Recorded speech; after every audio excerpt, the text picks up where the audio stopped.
All right, so here we are again, and here's the question, and it says, every card with an even number on one side has a vowel on the other. And that means you need to check the even numbers, and you need to check the not vowels. And there's one even number there, that's a 2. You need to check the 2, and you need to check the not vowel. A is a vowel, the not vowel, which is B.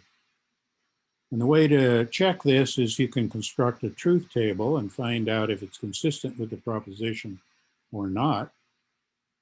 It says every card with an even number has to have a vowel on the other side. So we could turn over the 2, and if there was an A on the other side, that would be okay. But if there was a B or a C or some other not vowel on the other side, that would disprove the conjecture. So that's a test. 2 could be consistent with it, or 2 might violate it by having a consonant, a not vowel on the other side. We need to check the 1. Well, it says every card with an even number has a vowel on the other. It doesn't say about 1, an odd number. So 1 could have an A on the other side. That would be okay, right? Because it doesn't say that 1 can't have. It doesn't say only cards with an even number. It says every card with an even number has a vowel. It doesn't say what is the case for not even numbers. And 1 is a not even number. And so it could have an A on the other side, or it could have a B, and it's just not a test, because that isn't, the statement doesn't enforce any rule. A 1 could have either an A or a B, and it's okay either way. So it's not a test. We need to turn over the A. Well, if we turn over the A and there's a 2 or another even number on the other side, well, that would be consistent with it. So that's okay. A 2 with an A, that's good. Suppose there's a 1 with an A or another odd number. Well, that's okay. We just said there could be a 1, could have an A on the other side. Here's a 1 with an A on the other side. And we turn that card over. So we don't really need to turn over the A. It's not a test either way. Do we need to turn over the B? And the answer is yes. The answer is 2B. Why do we need to turn over the B? Well, what if there was a 1 on the other side? That would be okay. An odd number with a consonant, that's okay. But suppose there was a 2 on the other side? That would be an even number that did not have a vowel. It has to have a vowel. So the statement all A's are B is equivalent to the statement all not B are not A. Or put another way, we're saying that even implies vowel. So if even implies vowel, that's the same as saying not vowel implies not even. So if this is not a vowel, that's a B, it better not be even on the other side, because if when we turn it over, there's an even number, that would disprove it. So the 2 tests are 2 and B. All right, a lot of people choose 2 and A, and a lot of other things. Some people go for all 4. Another thing, but this also illustrates how to do a little experiment online. So you all were subjects online. And I'm going to be asking you, if you haven't done so already, to go visit. Here's a little workshop web page that I made, just a little simple web page or a website. And I want you to make yourself a little website, and we'll be working with this starting tomorrow. You can go to NeoCities, and it's free. You can sign up for free. This is an organization that's funded by donations and by enthusiastic people that keep it going. And I believe it'll be stable. And they also have, once you sign up, you can take, you see this friendly little Penelope the cat, you can take the little tutorial, the beginning tutorial on HTML, because I want you to learn the basic, the kind of bare bones HTML. Once you know bare bones HTML, you can always look things up to do fancy things. But it's good to have a solid foundation of basic HTML in doing this kind of work. Once you've signed up, you can then edit your site, and you can go in and This is all that's in there. There's just one folder with something else in it. And there's the index page. Anyway, you can go through and work with Penelope, and she's going to teach you basic HTML. All right, so let me get back to, I have to move this back to, all right. Here's another place that you can also go where I'll be saying more about this website tomorrow also. And to get feedback on it, once you've been to the site, you can go to this. Let's take a look at the feedback on it. This one is kind of the truth table that explains why, yes, you need to turn over the 2, and yes, you need to turn over the B, and no, you don't need to turn over the A. Okay, let me go back over here.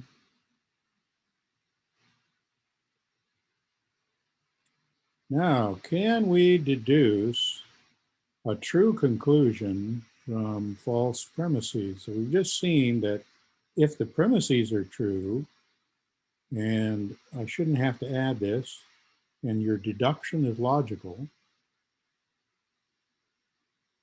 then the conclusion is true. It's guaranteed to be true.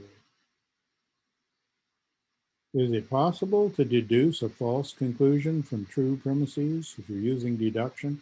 The answer is no. We're guaranteed. If you use deduction, what my dad liked about mathematics, he said there's a right answer. There's a lot of things in the world where people argue about the answer, but if you use your mathematics and you don't make a mistake, you can get to true conclusions. But if the conclusion is true, does that mean the premises are true? Well, here, let's take a look at this. Suppose bread is made of cyanide, and all things made of cyanide are good to eat. You can deduce that bread is good to eat.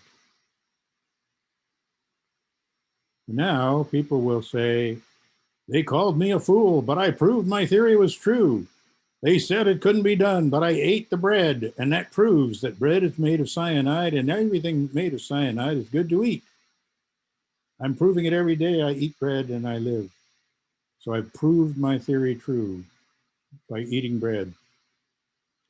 People think about testing the implication of their theory as if it's some kind of proof of the theory. It is not.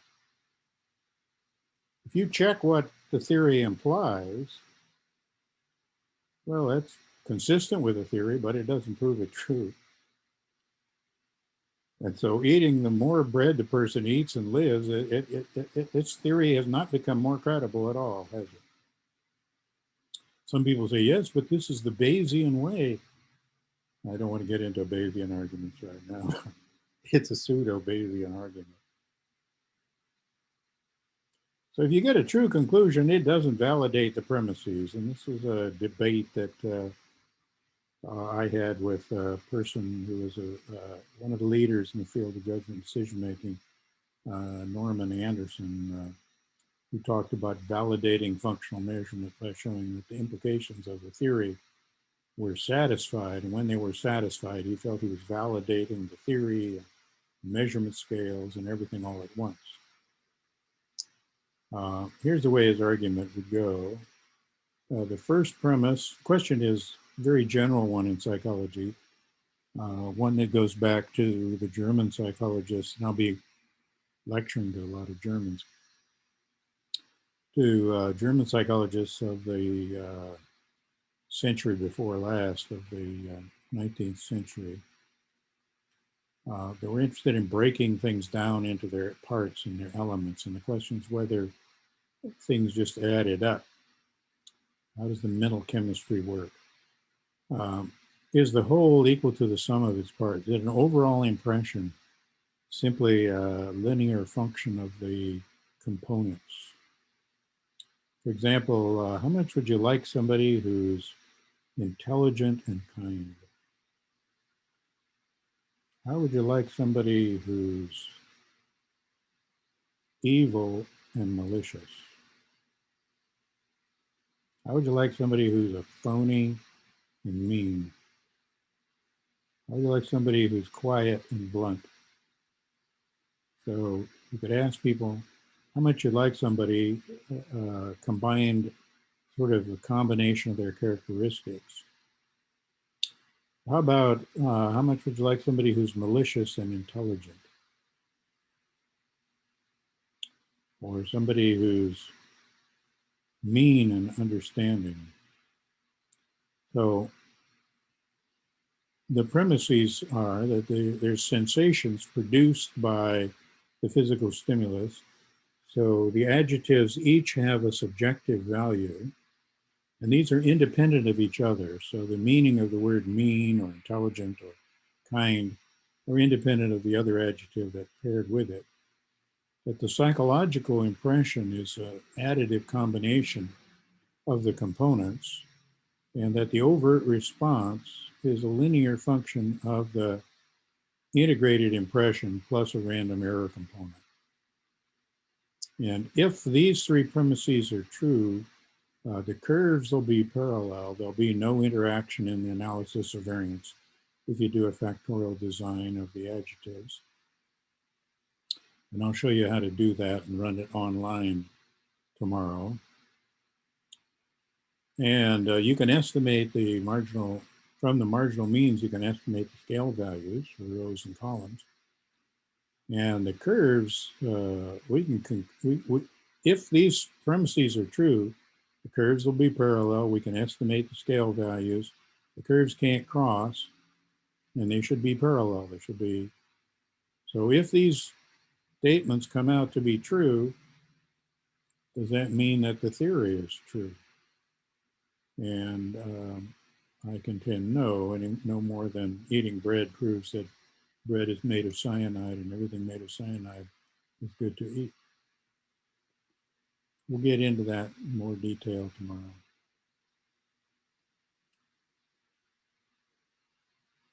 Now, deduction uses the rules of logic. Induction is something that's different. I'm talking about not mathematical induction, but empirical induction. Induction is based on observations, and the basic principle of induction is that the past is relevant to predicting the future. Or another way of phrasing it is there are laws of nature and they don't change over time. So if I drop something and under certain conditions, so there aren't any great winds, I'm in a gravitational field, we're standing on the Earth, right? And I'm going to drop this pen, I guess. It fell, you saw that. And I am going to drop it. What do you think is going to happen? It's gonna fall. Right. But once we start collecting evidence, it just fell. That's one. That's two. That's three. The more I do it, the more you believe it's going to happen next time, right? And so we've done six. Now your people are willing to bet. What do you think? You're not willing to put up any money yet.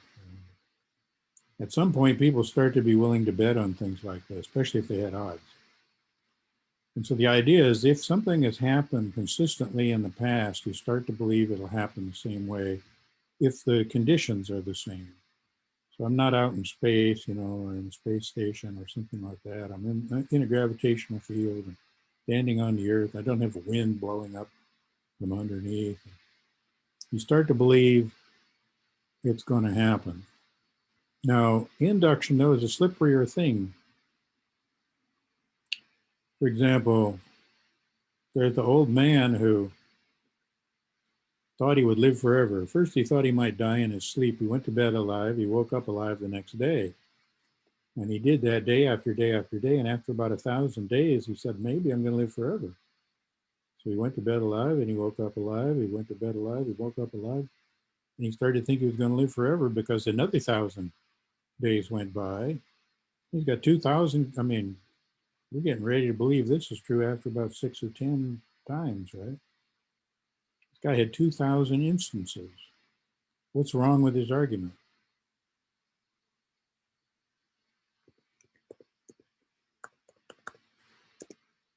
Still there?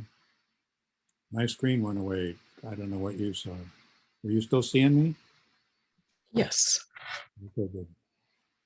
I had to sign back in. Maybe I hadn't been active enough on the screen and it or something.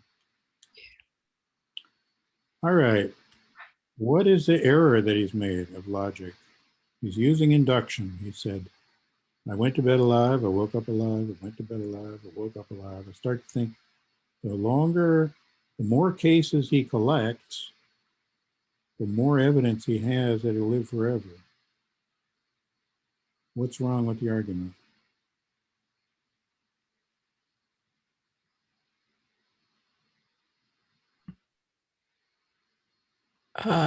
The man can't live forever. He doesn't like How do you know? use. Yeah. You're thinking maybe it's some kind of a priori thing, right? Mm-hmm. Um, but why should that be a priori? That's not a priori. You might say, yeah, but humans are mortal. That means they die. But is it a contradiction if I say someday they'll invent a pill you can take that unless somebody murders you or you get in a traffic accident or something else happens, that you just don't die? It's no contradiction to say that, right? You wouldn't say it isn't like a bachelor being married. It's an empirical statement. But there is something slippery about induction here. It isn't clear how to use induction all the time. And the answer is actually another induction. The inductive argument that counters this is we don't have cases of people living forever, living long. We don't have anybody living more than 150 that you can document, except for some stories in the Bible where it's not clear they were using the same calendar. Whenever you can document it, you don't have anybody's documented living past 150. I don't know what the oldest example is, but uh, I never heard of one over 150. Maybe somebody lived to 120. I don't know. And there have been billions of people. And so he's going by days. And the insurance company, they go by people. They've got a table of life expectancy that shows him being more probable to die as he gets older. And each day he gets older, he's more probable to die based on other people who have died. But he might argue, but I'm just a special case. I'm not like other humans, right? And so he's making this argument like that.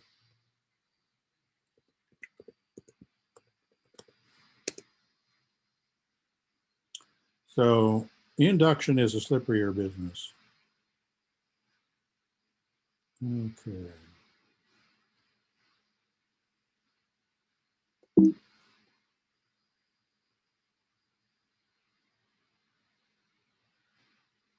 Now, two kinds of inductive arguments, empirical statements that are generalizations that require induction, are causation and correlation. And causation and correlation should not be confused with each other, but they oftentimes are.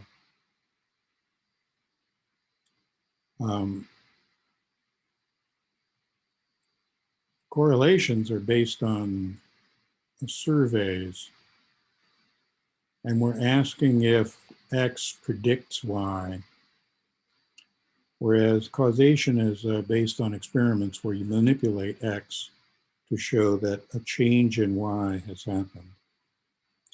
So there are classic triple-blind experiments with placebo control. For example, we might want to test if people that have been inoculated against some new disease are more likely to survive for a year than people that have not been inoculated. We could randomly assign people to conditions, inoculate half of them, give a placebo to the other half, and then measure the dependent variable, which is what number are alive. Independent variable is the variable that's manipulated, and it's manipulated by random assignment to conditions. The placebo is the uh, inert ingredient, so the people all get a shot. One group gets a shot with a saline control.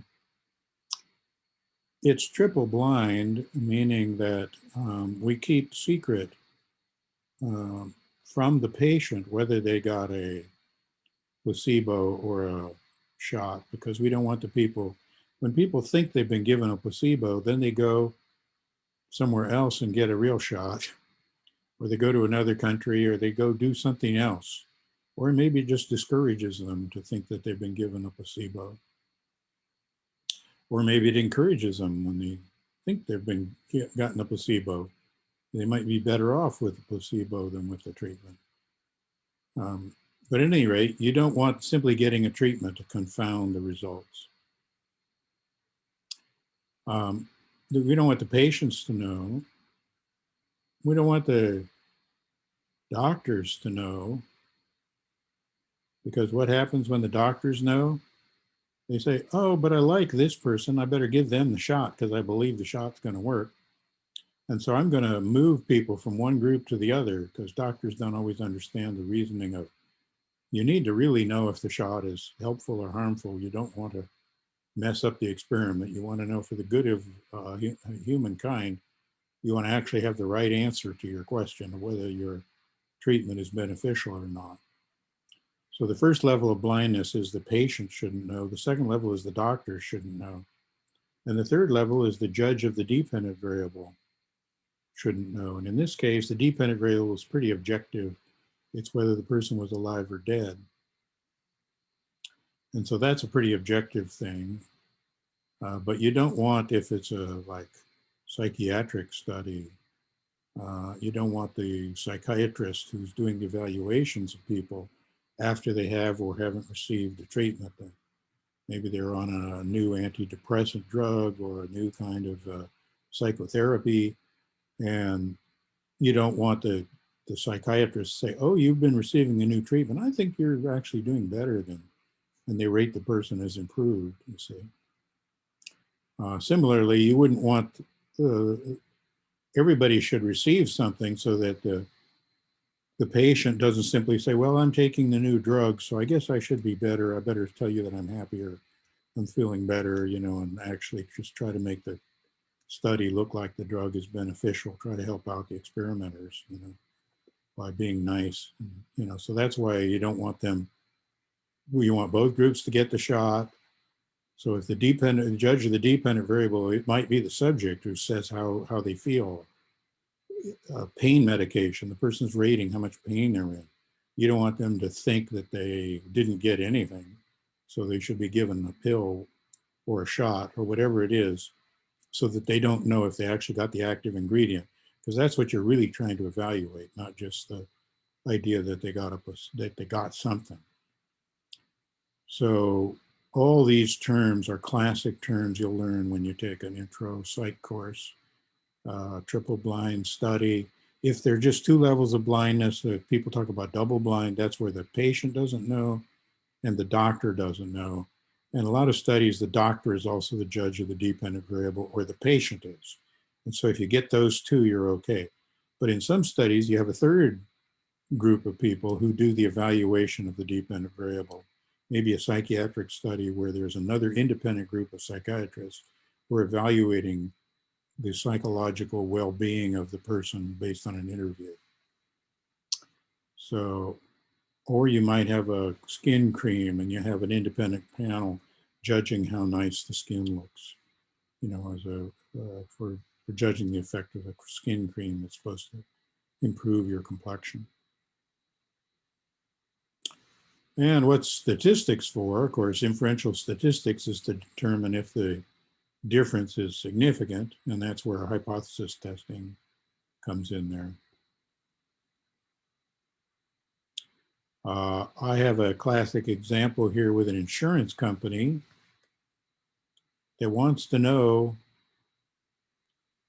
if penicillin is beneficial for the treatment of strep throat. These days, so I've been using this example for many years. These days, you'd want to know if a horse dewormer is beneficial or hydrochloroquine is beneficial for the treatment of COVID, right? Say the insurance company wants to know.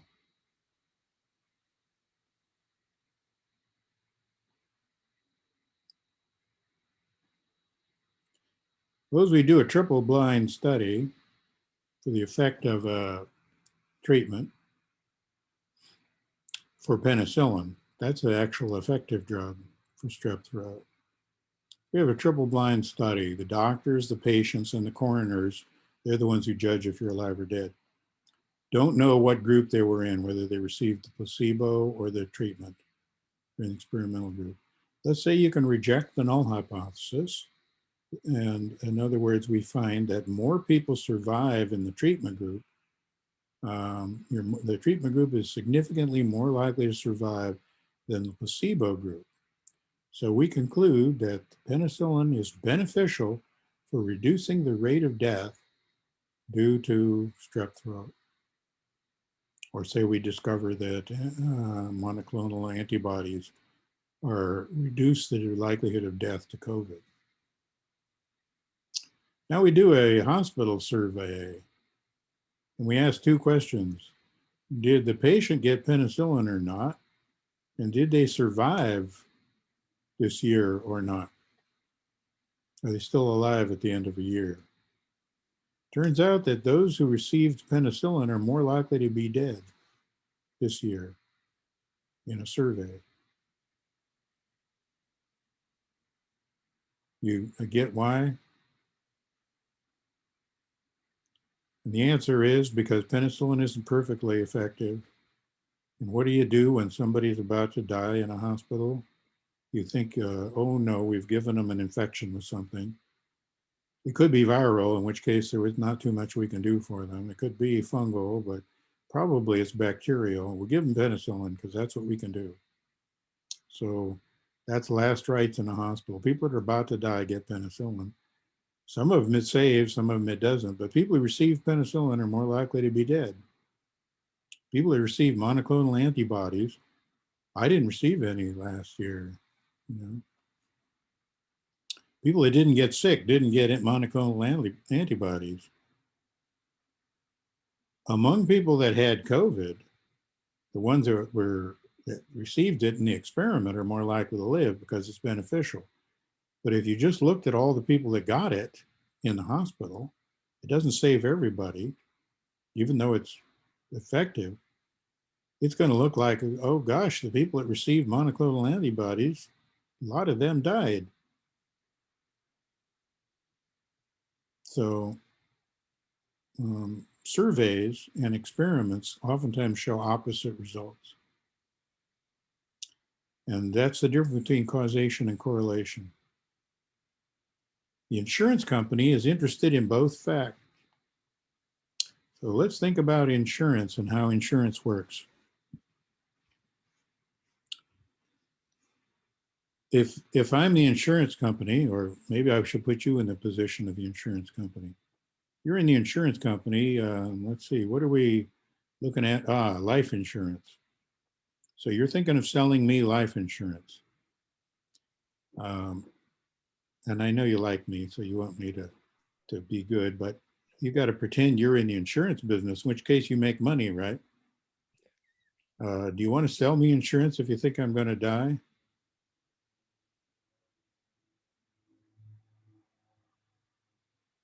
You're thinking, well, if I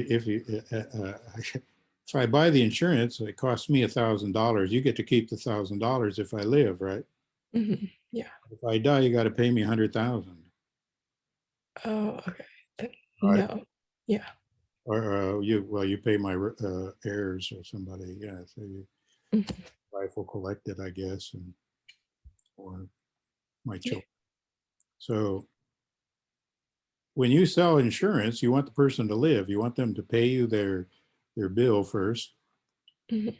Then you want them to live if you're selling life insurance because it's a bet. You're betting. The person says, "Oh, I think I'm going to die," and the insurance company says, "No, no, you're not. We'll bet on it." And if you live, I get to keep 1,000, and if you die, I have to pay you 100,000. So if I get sick and you've already sold me insurance, and I get a strep throat, what are you going to advise me to do?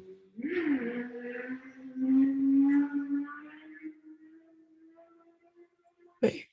Okay, so I've already sold you the insurance and you get sick. Uh, I get strep throat. And here's the experiment that showed that we did a triple blind experiment. And the experiment shows that the treatment group is more likely to survive, more likely to live if they take penicillin. But the hospital survey shows that people who take penicillin are more likely to be dead. Now, you've sold me insurance, and now I get strep throat. What do you advise me to do? so as an insurance company, it's beneficial if you don't make it. So, Wait a minute. If you're selling me insurance and I die, you have to pay me 100. oh, okay, You've right. already So, you've sold it. You've collected your 1,000. okay, yeah. So it's better if you survive. So I would say, So what uh, do you do? follow like the classical experiment. So, get the penicillin. Yes, you tell me take penicillin quick. Yes, yeah. On the other hand, if I come to you and you haven't sold me insurance yet, and you tell me to fill out a questionnaire, and on the questionnaire I write, I took a lot of penicillin last year. You're going to sell me insurance?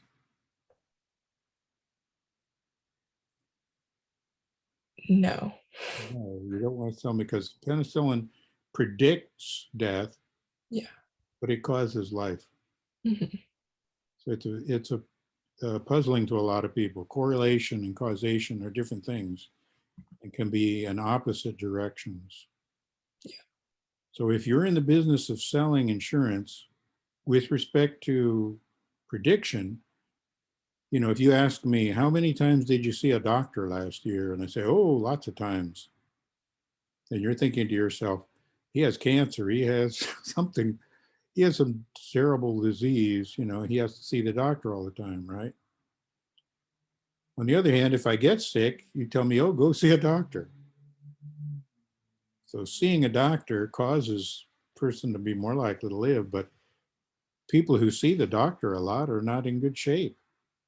You don't want to sell them insurance. So the insurance company is interested in both prediction and causation, but you use the information different ways. If you haven't sold them insurance, you're interested in prediction. You're predicting, you want to sell insurance to people that you predict are going to live.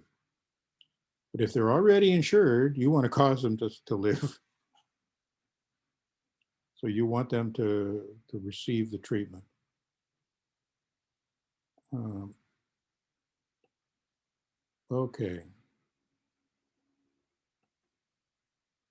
And of course, one of the things to remember about correlation, I don't know, can you see the top of the screen there? It's not showing up real well for me because I guess I have a bunch of other displays. There we go. Correlation is the instrument of the devil. That's something to remember. Because causation and correlation are unrelated and they're oftentimes opposite. Education and medicine are two good examples. The more money you spend on, well, let me give you an example here. Do you think people would learn more in a little class or a big class? In a little class. So you think if we randomly assign people to conditions and some of them got to be in big classes and some of them got to be in small classes, you think a small class is better, right? Yes. That's what most people think. What do you think is the correlation between class size and scholastic performance? And I know you have a good school, but what is the smallest class at your school? Like 17 students for like a small class. What's the smallest one? Around like 15, 20. Maybe there's a smaller one. What class is it that has the fewest students in it? For me, the smallest class I had was World History AP, and there was only like 15 of us, I think. I want you to think of the smallest class, not necessarily classes you're in, but the smallest class in a high school. Maybe not your high school, I don't know, but think Mm. about a general high school somewhere. Just a high school that could be like anywhere USA. What would the littlest class be? My guess would be 10 students, the smallest class. Yeah, but what's the subject matter? Who is in the smallest class? Uh, my guess is probably like the one of the harder classes. That's what you're thinking, but you're wrong. Okay. Experience is the advanced physics or something would be advanced calculus or something like that. Those would Mhm. be smaller classes, and they're going to have 10 or 15. I'm thinking of a class with 6 kids in it. Probably like an English as a second language class, like ELD or something. How about the kids that are troublemakers that don't Uh, speak, that are in wheelchairs, that have brain damage? yeah, special ed. They're the littlest classes. Mhm. Behavior problems, all right. And Yeah. they're the most expensive because you need the most teachers. You need special kinds of teachers, and they don't get good scholastic performance in the smallest classes. And the Yeah. classes are probably sophomore AP, social studies, or English. Mhm. There are a lot of well-behaved kids, and the parents are trying to squeeze their kid in there. And those classes get good scholastic performance. Yes. But the class with 5 or 6, the odd kids that are um, they have trisomy 21 or Mhm. some other condition that's devastating, um, or their behavior problems that are really difficult to control. I have to be put in just a small class where there's somebody supervising them. Yeah. Those get the worst performance, and they have 5 or 6 or sometimes fewer. Sometimes there's a whole teacher assigned to a single student for some reason. All right. Those get the worst performance. And in medicine, who do you think is healthier? A person that had spent a lot on medicine last year, or a person that didn't spend almost anything? Uh, that's actually kind of hard. But Suppose there was somebody who had $500,000 in medical expenses last year. Do you think that's a person that's in great health this year? uh, probably not. But they might also be a person that really cares about their health. Maybe. But But yeah, yeah. most people, that person probably has cancer or something, and they're running Mhm. huge bills. They've been in the hospital a whole lot because that's a good way to run up big bills. Yeah. Getting expensive treatments. And a person who's healthy doesn't go and you know, doesn't spend anything. Mhm. They don't bother even going in for their yearly exam because they feel great. Person with very small expenses probably going to be the healthiest. So you end up with correlations that look like the more money you spend on medicine, the worse outcome you get. The more money you spend on education, the more money you spend on education, people are, man, we're tired of being taxed. And it turns out the government doesn't know how to do anything because the more money the government spends on education, the worse the students are. That's because the government comes in and spend, like a federal government, gives money to really poorly performing schools trying to help them. And these are the schools where already the state had spent nothing because it's a state that says, oh, that's in a black neighborhood. We're not going to rebuild their buildings. They're falling apart, or fix the air conditioning, or, reduce the class size by putting more teachers. The teachers don't want to live in that part of town, don't want to work over there anyway. It's hard to get teachers and recruit them for that. We don't want to pay them anymore. So let the class sizes get bigger. And then federal government steps in and spends money, and it's an underperforming school. So you get correlations that look funny compared to causal conclusions. All right. More money you spend on certain things, um, the worse the performance oftentimes is, because we're not randomly assigning people to conditions.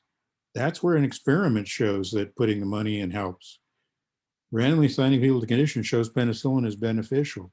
Randomly assigning people to conditions shows monoclonal antibodies are good if you have COVID. But if you look at correlations, people who spend a lot of money on medicine, they're in worse shape than people that don't, because the ones that don't are healthier if they're the ones deciding, or their sickness is deciding for them how much money to spend. So survey versus an experiment is prediction versus control. And we want both of those in an explanation. All right. Now, even if you have a real experiment, there's another factor that experiments, and even a well-designed experiment, if you don't know something about psychology, can lead to goofy conclusions. Let's say we randomly assign people to two groups, and each group judges the size of a number. One group judges the size of the number 9, and the other group judges the size of the number 221. Now, if I had one group of subjects judging the numbers, what do you think would happen? Everybody says 221 is bigger than 9. But if it's done between subjects and they rate the size of the numbers and there's no context, compared to what, right?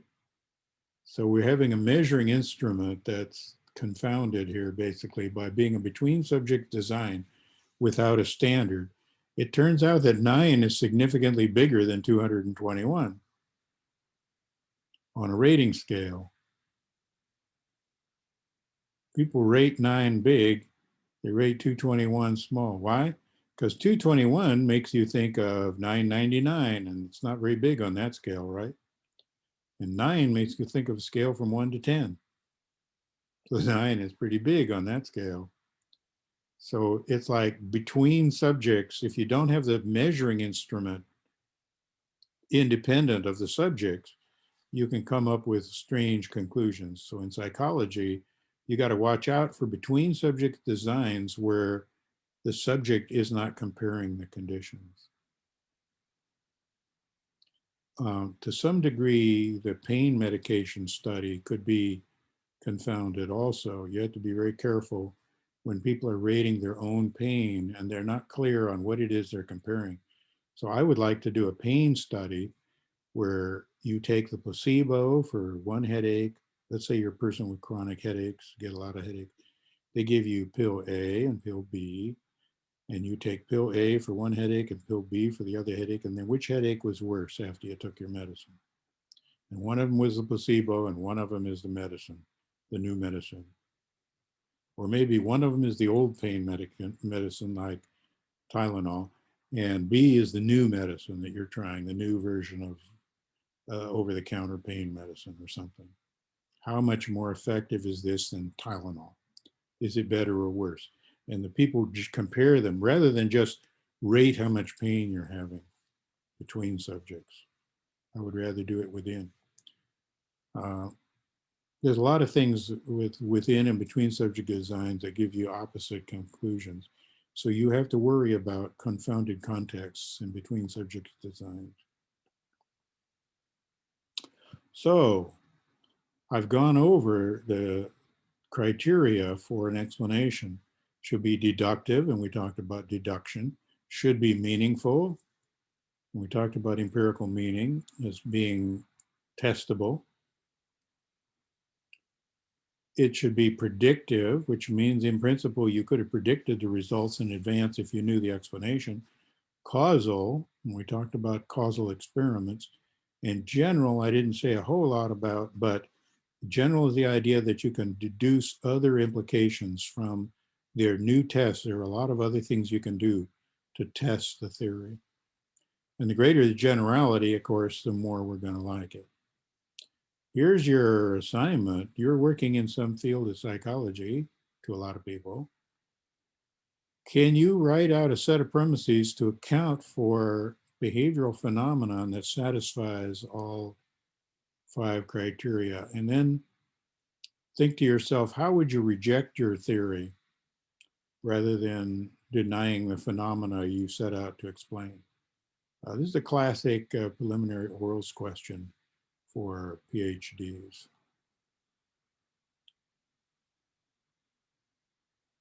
You have some questions about what we just did. What are the 5 criteria?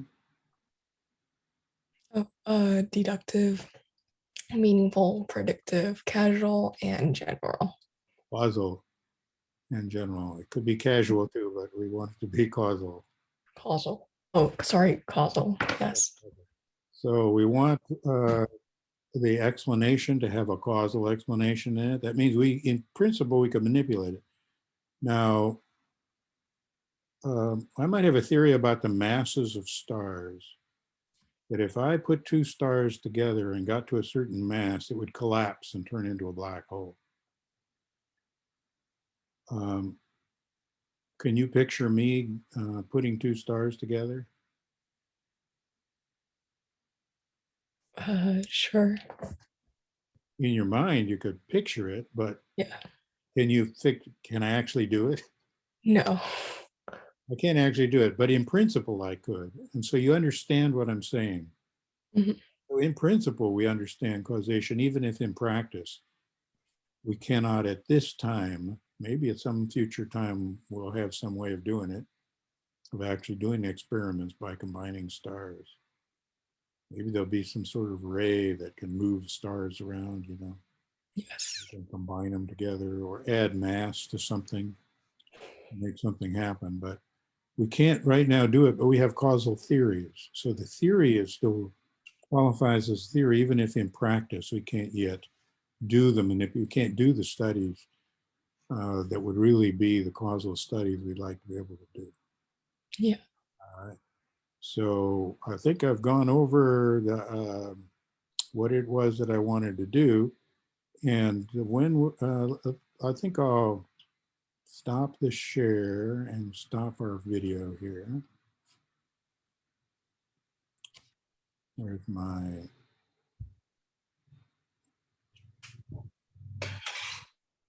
I guess I have to end it to stop the video. No, I think you can just stop it.